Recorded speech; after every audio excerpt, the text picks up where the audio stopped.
Oh.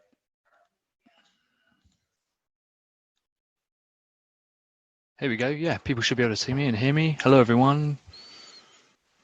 Let's close that down. Cool. So this is basically we're putting together a post here. Coincidentally, a friend of mine, Frank, reached out to me and asked me how we did this. And I thought the easiest way was actually basically putting it in a video file and mocking it up in Lucidchart. But as you can see, I'm also writing a blog post about it. Basically, in 2016, those of you who are with us from the very beginning know that my membership site, my marketing site, and my funnel site were all hosted on the same platform. They were all hosted on the same website, and it was an absolute nightmare, as you can imagine, because the membership plugin didn't gel particularly well with the page builder that we were using, the landing page builder, and the automation as well didn't sit very well with the what do you call it? The automation didn't sit very well with the e-commerce and stuff, and everything got very, very messy. So what we ended up doing is I spoke to a friend of mine called Brian, who is not only a bit of a marketing genius, but an absolute developer whiz. And he said, well, what you should do, why don't you just separate them out? And it had never occurred to me before to have them on 3 separate domains. Now, the truth is actually still Sell Your Service still has the marketing website and the funnel both on the same one. But I wanted to show you how we're using various tools and how we split this out for our customers, for example. Now, a lot of the time they'll have their own marketing website. Okay, a lot of our customers will have their own marketing site already, and I don't necessarily want to build an entire new marketing site for them. So this will have the main website.com, that's their main domain. They'll have a bunch of pages, they'll have their blog, their content, and typically, because most sites are built on WordPress, that's just how it is, and that's absolutely fine. I've got no interest in changing that necessarily, particularly if the contract doesn't require it. It just doesn't need us to build an entire new site for them. However, if someone has got a new site, they're doing a whole new site, and they need a funnel system as well, we'll happily build them a site and build the funnel and the site together. Now, if you use a tool like ClickFunnels, that's automatically on a separate site. That's on a separate domain. Now, the reason we like building it on our own platform on WordPress is because I believe that although ClickFunnels offers massive advantages, you're building the SEO for their business because they're getting all the traffic. It's hosted on their platform. And also, I'm not a massive fan of building on other people's platforms, which is why our membership site is not based on anyone else's. That's why our forum is our own private forum. We don't use Slack or a private Facebook group because I believe it's really important to build things on your own turf. But as a general rule, our funnels, and this is the same for our customers as well. For example, one of our customers, we've built them an entire new funnel site just designed to handle the automation because they get tens of thousands of visitors a month. So we have a separate subdomain called get.website. I think theirs is, get.learning.now, whatever it is. And that's where we'll host the funnel site. And then finally, we have our membership sites. Now, the membership sites have, as a rule, no sales pages. Our personal one does actually have a sales page, but it's actually a payment page disguised as a sales page. This is where we handle subscriptions. This is where we handle our memberships, products delivery. Now, people can buy an individual product because what was happening is the page builder we were using to build like sales pages and thank you pages and all this kind of stuff, it would conflict with our payment system. And so when people came along to buy something, they'd want to buy either a one-off item or they'd want to subscribe and become a member.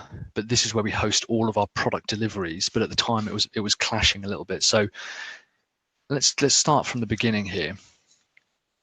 The regular website on the regular domain will be hosted, usually with us or with someone else if they've built the site, and that's absolutely fine. And they'll have pages. We also host the webinars and recordings on a lot of the sites. The reason we don't put it on the funnels is because it's mainly to do with like Vimeo protection and stuff. It's just easier for us to put it on the site. And the blog as well, of course. And it's got things like contact pages and terms pages and stuff and whatever.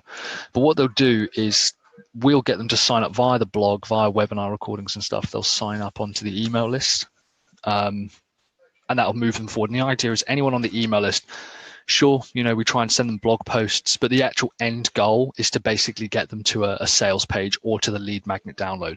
Now the funnel, this is why, for example, some sites you'll see, for our sites, you'll see that we have, for Sell Your Service, we have it where the blog and the funnel are all on the same site. If you sign up to the blog and you look at the thank you page URL, you're still on the same domain, you're still on the same site.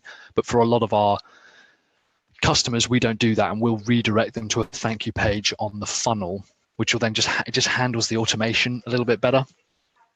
And also another reason why is if we had to update something on the blog, for example, we had to update a plugin, we had to update some security or something, it could crash everything else. There was just too much dependency on everything working together. This way, however, if it's all separated, if one goes down, the other two aren't affected at all. So people sign up to the email list, and ultimately we're going to try and throw them over to these sales pages. Now, the reason we have funnels like this is, like I said, the automation's a lot easier to do. It's a lot easier to keep things managed. Updates to the code are as frequent, but updates to the page are less frequent, whereas the marketing site should be being updated every day with new blog content. As people are being sent to the email list, they'll be sent to maybe, you know, a PLF, or like that's we call product launch funnel, or a sideways sales letter, or sales letters, videos, sales pages, all this kind of stuff. And the idea is they get sent to all these different types of sales pages. And when they said, yeah, when they go, yes, I want to buy, we send them to another domain. Now, again, we know that a lot of this is kind of sometimes reduces conversion rates, like depending on how fast it is. But a lot of the time, what we try and do is make sure that the funnel can take payments, and that with things like Stripe integration and stuff, we can find that we can put a payment system on the funnel page and it will transfer that information over to the membership site. But as a rule, as we're trying to set it up nice and quick, nice and easy to manage, and only have one payment system to look after, because payment systems, if they need to be updated or go wrong, can be a real hassle. And I only want to do one of those at a time. We'll send that over to a payment page on the member site, and that'll allow someone to buy a one-off product or subscribe. And that's where the membership plugin is as well, the membership system. And then finally, where they can access it. Now, again, the reason we tend to host it on our own membership sites and with our own membership plugins is because I don't want to build something on someone else's platform.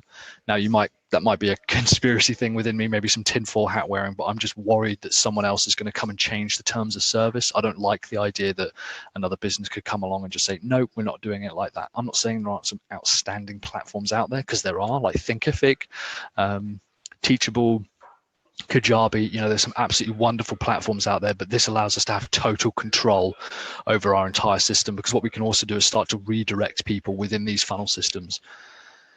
And that's basically a high level overview of how we host kind of the three different sites. Like I said, the marketing website and the funnel for Sell Your Service is actually the same. It's all the same one. So maybe I'll do it like that, because it's all the same.